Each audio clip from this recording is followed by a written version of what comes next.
Hello everyone, कैसे हैं आप सब। आई होप आप मेरी वीडियोस को लाइक शेयर एंड सब्सक्राइब जरूर कर रहे होंगे। तो चलो हम नेक्स्ट पे डील करते हैं। हम बात करते हैं, यहाँ पर हम बात कर रहे हैं ऑन जेनिफर्स टाइगर्स। ये पोएम है ए ड्रीम रिच की। ठीक है, यहाँ पर we are going to talk about the pain which is experienced by a woman in society. We all live in a society which is male dominated, which is full of male dominance, which talks about egoism, proud, right? जब हम बात करते हैं नारी शक्ति, नारी अभियान की, तो सिर्फ ये कहने के लिए बातें हैं, कहने के लिए टर्म्स हैं, बट रियल में अगर हम देखें तो कहीं पर भी कोई फ्रीडम नहीं है, कोई आजादी नहीं है फीमेल्स को। ठीक है, तो एग्जैक्टली इसी चीज के बारे में आंट जेनिफर यहाँ पर बात कर रही है। ठीक है, she is pining for freedom. इसे आजादी की बहुत जबरदस्त भूख है। She wants to leave out this so called tradition and customs of uncle Jennifer's. Constraints, the main line that I want to focus is the constraints married life provides to a woman, the pain that she experiences in the marriage. These are basically the keywords which I have underlined for you, and you can learn them for attempting your answers. Okay?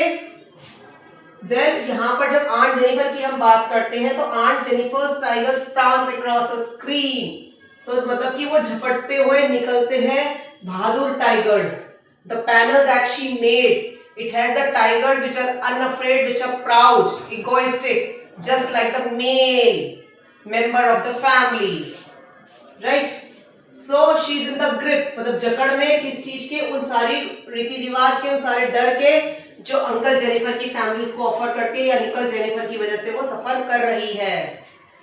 ठीक है, something which crushes her a lot, not good, यानी कि अगर उसकी married life अच्छी होती तो इस तरह की वो पेन को वो महसूस नहीं करती। ठीक है ना? तो जैसे इसने लिखा है, the massive weight of uncle's wedding band sits heavily upon aunt Jennifer's hand. तो यानी कि अंकल की जो वेडिंग बैंड थी, यानी जो उसकी रिंग थी, वो उसको बहुत हैवी लग रही है। अगर बहुत खुश होती तो वो हैवी नहीं लगती, उसे खुशी देती, वो उसे कंफर्ट देती, बट वो खुश नहीं दे रही, उसे हैवी लग रही, क्योंकि उसकी वजह से जो पेन वो अंडरगो कर रही है। ठीक है, तो जो उसने क्या नाम है हमारी आंट जेनिफर ने वो बनाया, तो उसने टाइगर्स जो थे एकदम से झपटे स्क्रीन पर, कैसे लग रहे थे? They were bright coloured, yellow topaz जैसे।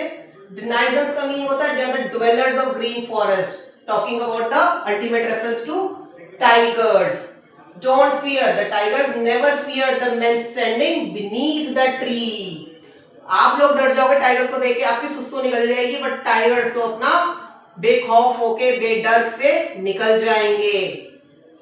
ठीक है, जब आंट की जो हैंड्स थी जिसमें वो वूल बिन रही थी, उस वूल से she made tigers, and when she found that what she has made, it was very difficult for her to pull the ivory needle. वो नीडल उसके हाथ से निकालनी बड़ी मुश्किल हो गई। ठीक है, और it was the heavy weight which I told you earlier of the marriage that still she has been tied down to, यानी कि कल को अगर वो मर जाएगी, जिन रीति रिवाज से उसका अंतिम संस्कार होगा वो भी अंकल जेनिफर के जैसे फैमिली के अंदर होता है वैसे होगा। तो यानी कि मरने के बाद भी उसको आराम नहीं मिल पाएगा। ठीक है, so we talk about the hardships and the sufferings of over the married life. So everything completely crushes her. She is basically उनकी पकड़ में, उनकी ग्रिप में जबरदस्त। टाइगर्स, लेकिन टाइगर्स जो है they will go on prancing, proud and unafraid. The tigers will jump ahead, they keep on moving ahead, will be proud, are proud and they are unafraid. ठीक है? So if you like my video then subscribe to my YouTube channel, और please अगर आपको online या offline classes लेनी है तो please आप मुझसे कनेक्ट कर सकते हैं। मैंने अपना कॉन्टैक्ट नंबर नीचे डिस्क्रिप्शन बॉक्स में दे दिया है। Thank you.